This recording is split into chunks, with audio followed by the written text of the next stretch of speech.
Malam itu, hujan gerimis membasahi jalan setapak yang mengarah ke sebuah kampung terpencil di pedalaman Jawa. Kampung itu bernama Kampung Misteri, sebuah nama yang diberikan bukan tanpa alasan. Sudah banyak kisah mistis yang menyelimuti kampung tersebut, mulai dari suara tangisan di tengah malam, bayangan hitam yang melintas di antara pepohonan, hingga penduduk yang tiba-tiba menghilang tanpa jejak. Rian, seorang jurnalis muda yang memiliki ketertarikan terhadap hal-hal mistis, mendengar tentang Kampung Misteri dari seorang narasumber. Ia pun memutuskan untuk datang ke kampung itu guna mengungkap kebenaran di balik cerita-cerita menyeramkan yang beredar. Ketika ia tiba di pintu gerbang kampung, suasana terasa berbeda. Udara terasa lebih dingin daripada seharusnya, dan langit tampak lebih gelap meskipun bulan purnama bersinar terang. Penduduk kampung yang melihat kedatangannya hanya menatapnya dengan tatapan curiga dan penuh ketakutan. Seorang pria tua dengan wajah keriput dan mata sayu menghampiri Rian. "Nak, sebaiknya kau pergi sebelum terlambat," katanya dengan suara bergetar. "Apa maksud Pak Tua?" tanya Rian. Penasaran, pria itu hanya menggelengkan kepala dan berlalu begitu saja. Rian merasa semakin tertarik untuk mencari tahu misteri yang ada di kampung ini. Rian menginap di rumah seorang warga bernama Pak Karta, yang bersedia menerimanya meskipun dengan syarat ia tidak keluar rumah setelah matahari terbenam. Malam pertama di Kampung Misteri terasa begitu mencekam. Sekitar pukul 2 dini hari, Rian terbangun karena suara tangisan perempuan. Ia mencoba mengabaikannya, tetapi suara itu semakin lama semakin dekat. Dengan hati-hati Rian mengintip melalui celah jendela. Ia melihat seorang perempuan berambut panjang, mengenakan kebaya putih, berdiri di tengah jalan desa dengan kepala tertunduk. Rian menelan ludah, berusaha meyakinkan dirinya bahwa itu hanya ilusi. Namun tiba-tiba perempuan itu mendongak. Wajahnya sangat pucat, dengan mata hitam pekat yang menatap langsung ke arah Rian. Seketika, lampu di rumah Pak Karta berkedip-kedip sebelum akhirnya padam. Rian mundur ke belakang, meraba-raba dinding mencari saklar lampu. Tetapi saat lampu menyala kembali, perempuan itu sudah menghilang. Pagi harinya, Rian menceritakan apa yang ia alami kepada Pak Karta. Awalnya, pria tua itu enggan berbicara, tetapi akhirnya ia menceritakan kisah yang telah lama dikubur. Puluhan tahun yang lalu, kampung ini mengalami tragedi mengerikan. Seorang gadis bernama Sari dituduh sebagai dukun santet setelah beberapa warga kampung meninggal secara misterius. Tanpa bukti yang jelas, warga membakarnya hidup-hidup di tengah alun-alun desa. Sejak saat itu, kejadian aneh mulai terjadi.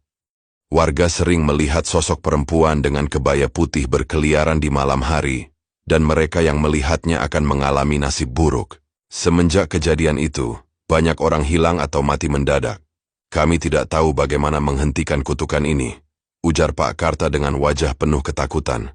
Rian bertekad untuk mengungkap kebenaran dan mencari cara untuk menghentikan kutukan Sari. Ia menggali lebih dalam tentang kejadian masa lalu dan menemukan bahwa Sari sebenarnya tidak bersalah. Dengan bantuan seorang dukun bernama Mbah Surya, Rian melakukan ritual untuk meminta maaf dan membebaskan arwah Sari dari dendamnya. Angin bertiup kencang saat Mbah Surya mulai melantunkan mantra dalam bahasa Jawa kuno. Lilin-lilin di sekeliling lingkaran ritual bergetar, api mereka berkedip-kedip seolah hendak padam. Rian berdiri di belakangnya, menatap tegang ke dalam kegelapan, menunggu sesuatu terjadi. Tiba-tiba suara tangisan kembali terdengar, kali ini lebih nyaring dan menyayat hati. Kabut semakin tebal, menyelimuti area ritual. Sosok Sari muncul perlahan dari bayangan pohon, kebayanya yang putih tampak melayang tertiup angin. Matanya yang hitam pekat menatap penuh amarah. "Kalian tidak bisa mengusirku begitu saja. Kalian harus merasakan penderitaanku." Suara Sari terdengar bergema di seluruh kampung. Mbah Surya tetap teguh, menambahkan segenggam kemenyan ke dalam api.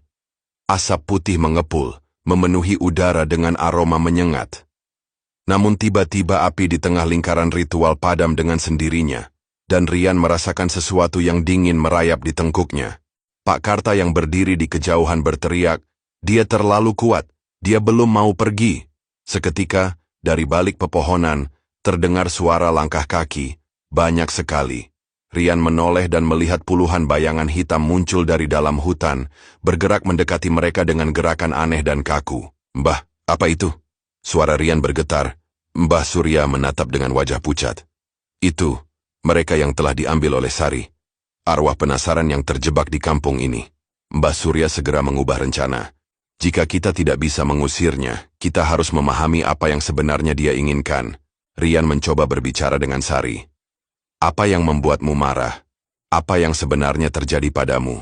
Sari menatapnya dengan penuh kebencian. Aku dibunuh karena keserakahan mereka. Aku tidak pernah melakukan santet. Itu semua fitnah karena mereka ingin mengambil tanah keluargaku. Rian terkejut. Siapa yang melakukannya? Sari mengangkat tangannya, menunjuk ke arah seseorang di kerumunan. Rian menoleh dan melihat Pak Karta mundur dengan wajah penuh ketakutan. Tidak. Itu sudah lama berlalu. Aku hanya... Pak Karta menangis memohon ampun kepada arwah Sari. Rian menyadari bahwa satu-satunya cara untuk menenangkan Sari adalah dengan mengungkap kebenaran dan memberikan keadilan bagi jiwanya. Mbah Surya segera memimpin ritual terakhir. Ia meminta Pak Karta mengakui kesalahannya dengan lantang, agar arwah Sari bisa mendengar. Dengan suara bergetar, Pak Karta mengaku bahwa dulu mereka menuduh Sari karena tekanan kepala desa yang ingin mengambil tanah keluarganya. Sari menatapnya lama, amarah di matanya perlahan memudar. Jika keadilan tidak bisa kudapat saat hidup, biarlah kebenaran terungkap sekarang, katanya lirih. Kabut mulai menipis. Bayangan-bayangan hitam yang mengelilingi kampung perlahan menghilang. Angin berembus lembut, membawa keheningan yang menenangkan. Keesokan harinya Rian mencatat seluruh kejadian itu dan berjanji akan menulis kisah sebenarnya. Pak Karta dan penduduk kampung mengadakan selamatan untuk mendoakan Sari, berharap arwahnya benar-benar tenang. Sebelum pergi, Rian berdiri di tepi desa, menatap ke arah hutan yang sebelumnya dipenuhi kabut. Sejenak, ia merasa ada sosok perempuan tersenyum di kejauhan sebelum akhirnya menghilang. Kampung misteri kini tak lagi dihantui. Namun, kisah Sari akan selalu menjadi pengingat bahwa kebenaran tak boleh dikubur oleh ketakutan.